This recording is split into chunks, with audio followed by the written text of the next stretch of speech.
कर्मों का फल आज नहीं तो निश्चय कल।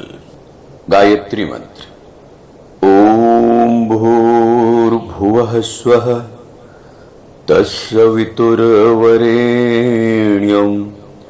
भर्गो देवस्य धीमहि धियो यो नः प्रचोदयात्। मित्रों, आप हम जो कुछ भी करते हैं उसे कोई न कोई देख रहा है मित्रों, और उसका फल जो है इसके विषय पर कोई संशय नहीं होना चाहिए।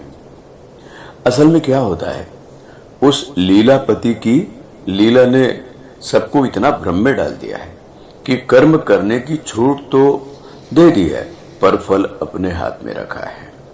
सृष्टि का यह नियम है कि जो जैसा बोता है वैसा ही फल पाता है।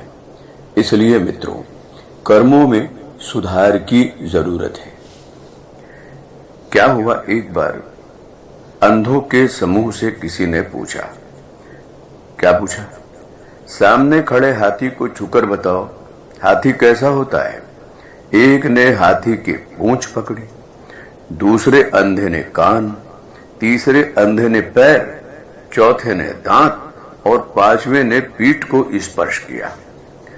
अब सबकी राय अलग अलग। अब जन्म से अंधे भी।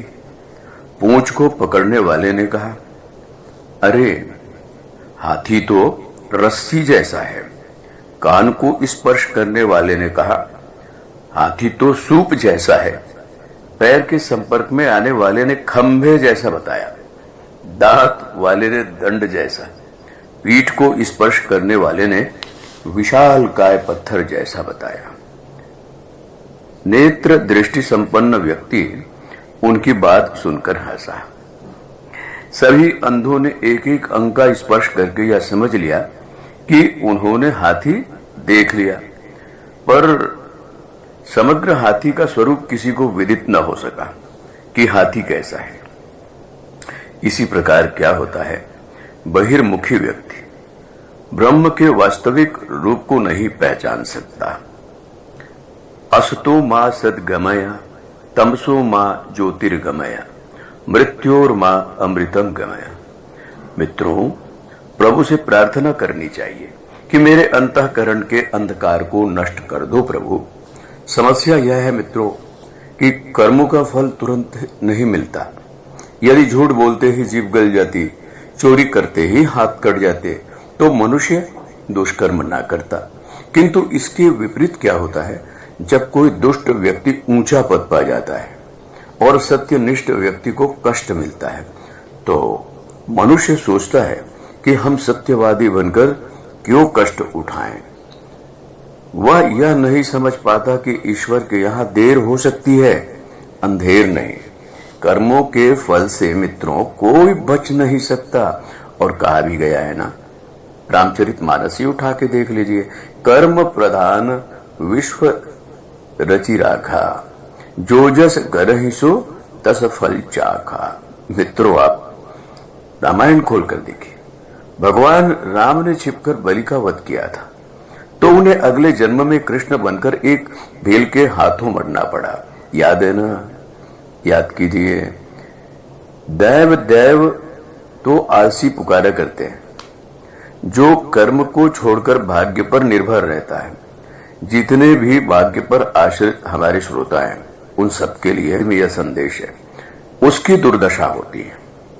कर्म करें, इसलिए गीता में निष्काम कर्म की महत्ता प्रतिपादित की गई है।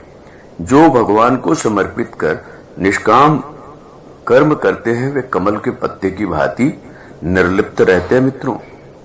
इसलिए संसार में सत्कर्म कीजिए, दिखना चाहिए। आप प्रतिदिन चिंतन मनन करें मित्रों, और कर्म ऐसा करें कि उसका फल शानदार हो।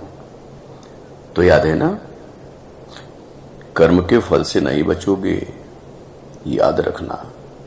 सुधार कीजिए कर्मों में, सिर्फ कर्तव्य परायण बनिए, सत्यवादी बनिए, ईमानदारी से हर काम करें।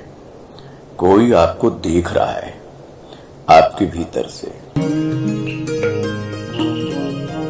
हमारे YouTube चैनल को सब्सक्राइब करें और बेल आइकन को दबाएं ताकि आपको नोटिफिकेशंस मिलते रहें।